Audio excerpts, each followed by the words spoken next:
এসালাম গ্রুপের থেকে মুক্তি পাচ্ছে ইসলামী ব্যাংক। ইসলামী ব্যাংক বাংলাদেশের পরিচালনা পর্ষদ ভেঙে দেওয়া হচ্ছে। এর বদলে একটি স্বাধীন পরিচালনা পর্ষদ গঠন করা হবে বলে জানায় গভর্নর। জানা গেছে ব্যাংকটির বেশিরভাগ শেয়ার এসালামের হাতে থাকায় আপাতত ব্যাংকটিতে সব স্বতন্ত্র পরিচালক দেওয়া হবে।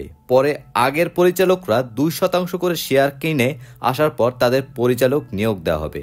ব্যাংকের গভর্নর আহসান এস মঞ্জুর বলেন, এখন ইসলামী ব্যাংকে এসালাম গ্রুপ বা তার স্বার্থ সংশ্লিষ্ট ব্যক্তি ও প্রতিষ্ঠান ছাড়া অন্য কারো নামে এককভাবে 2% শেয়ারধারী নেই। পরে যখন কোনো শেয়ার হোল্ডার 2% শেয়ারের মালিক হবেন তখন তাদের মধ্য থেকে পরিচালক নিয়োগ দেওয়া হবে।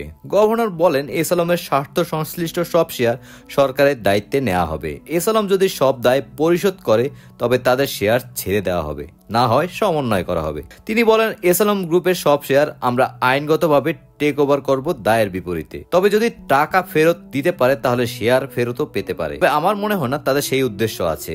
যা লুট করা তা লুট করে ফেলেছে তারা। গভর্নর আরো বলেন, এখন যে ভগ্নদশা আছে সেখান থেকে উদ্ধার করতে হবে, যতটুকু পারা যায় ততটুকুই উদ্ধার করতে হবে।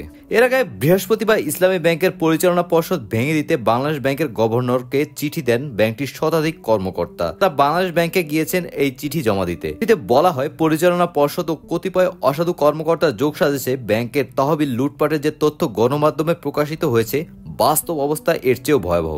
দীর্ঘদিন লুটপাটের ধারা অব্যাহত থাকার কারণে ব্যাংকের স্বাভাবিক কার্যক্রম পরিচালনা করা কঠিন হয়ে পড়ছে। নানা অনিয়ম ও অভিযোগের পরিপ্রেক্ষিতে ব্যবসায়িক গ্রুপ এসালামের নিয়ন্ত্রণে থাকা 7টি ব্যাংক সহ মোট 12টি ব্যাংকের পরিচালনা পর্ষদ ভেঙে দেওয়ার পরামর্শ দিয়েছে ব্যাংক ও আর্থিক খাতে নিয়ন্ত্রণ সংস্থা বাংলাদেশ ব্যাংক। উল্লেখ্য, বিদায়ী আওয়ামী লীগ সরকারের রাজনৈতিক সিদ্ধান্তে 2017 সালে ইসলামী ব্যাংকের মালিকানা ও ব্যবস্থাপনার নিয়ন্ত্রণ দেওয়া হয় এসালাম গ্রুপকে। এরপর 7.5 বছরে নামে বেনামে ব্যাংক থেকে প্রায় 50,000 কোটি টাকা বের করে নিয়েছে এই ব্যবসায়ী গ্রুপ। তাদের সাথে ছিল রাজশাহীর নাবেল গ্রুপও।